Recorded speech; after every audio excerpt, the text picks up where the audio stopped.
እነዚህ አውሮፕላኖች ለማመን እስከሚከብድ ድረስ እጅግ ትንንሾች ከመሆናቸው የተነሳ አየር ላይ የመብረር አቅም ያላቸውም አይመስሉም። ነገር ግን እያንዳንዳቸው በእርግጥ ወደ ሰማይ ከፍ ብለዋል።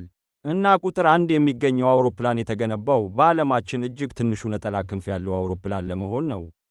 አብዛኛዎቹ አውሮፕላኖች ግዙፍና ሰፊ ቦታ የሚይዙ ናቸው። ነገር ግን አንዳንድ ድንቅ ፈጣሪዎች ከዚህ ፈጽሞ ወጥተው ከእጅግ አነስተኛ መጠን ጋር የሚገርም የበረራ አቅም ያላቸውን ማሽኖች ሰርተዋል። በአምስተኛ ደረጃ ላይ የምናገኘው ስቲትስ ኤስ-2 ስካይ ቤቢ። በ1952 የተገነባው ይህ አውሮፕላን በአንድ የተወሰነ ዓላማ ብቻ የተሠራ ነው። እርሱም በዓለማችን እጅግ ትንሹ ሰዎችን የሚሸከም አውሮፕላን መሆን።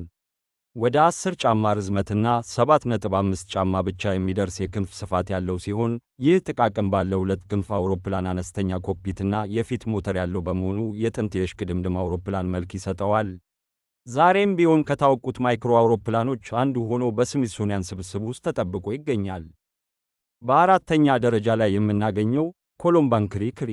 ኮሎምባን ክሪ ክሪ በዓለማችን እጅግ ትንሹ ባለ ሁለት ሞተር አውሮፕላን በመሆን በሰፊው ይታወቃል። 16 ጫማ ብቻ የሚደርስ የክንፍ ስፋት ያለው ይህ ጥቃቅን አውሮፕላን የሚገርም አፈጻጸም አለው። በኋላም የኤሌክትሪክ ስሪቱ በ4 የኤሌክትሪክ ሞተሮች ሲበር ዜናዎችን አውጥቷል። ይህም እጅግ ትንንሾቹ አውሮፕላኖችም ቢሆን ዘመናዊ ቴክኖሎጂዎችን በከፍተኛ ደረጃ መጠቀም እንደሚችሉ አረጋግጧል። በሦስተኛ ደረጃ ላይ የምናገኘው BD-5J። BD-5J ከተሰሩት እጅግ ትንንሽና ፈጣን ጄት አውሮፕላኖች አንዱ ነው። ውብ ዲዛይኑና አስደናቂ ፍጥነቱ ከሳይንስ ፊክሽን ፊልም የወጣ ያህል እንዲታይ አድርጎታል።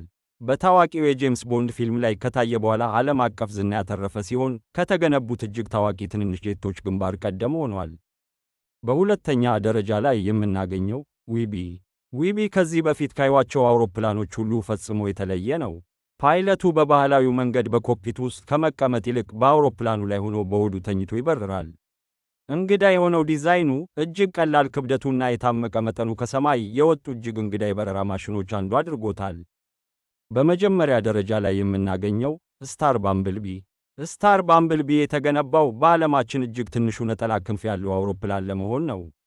ጥቃቅን አካሉ፣ እጅግ አጭር የክንፍ ስፋቱና የጠበበው ኮክፒት ከእውነተኛ አውሮፕላን ይልቅ እንደ ሞዴል አውሮፕላን እንዲታይ አድርጎታል። ዛሬም ቢሆን ወደ ሰማይ ከፍ ካሉ እጅግ ትንንሽና ድንቅ አውሮፕላኖች አንዱ ሆኖ ቀጥሏል። ከእነዚህ ትንንሽ አውሮፕላኖች ውስጥ በጣም የገረመዎት የቱ ነው? ሐሳብዎን በኮሜንት አጋሩን።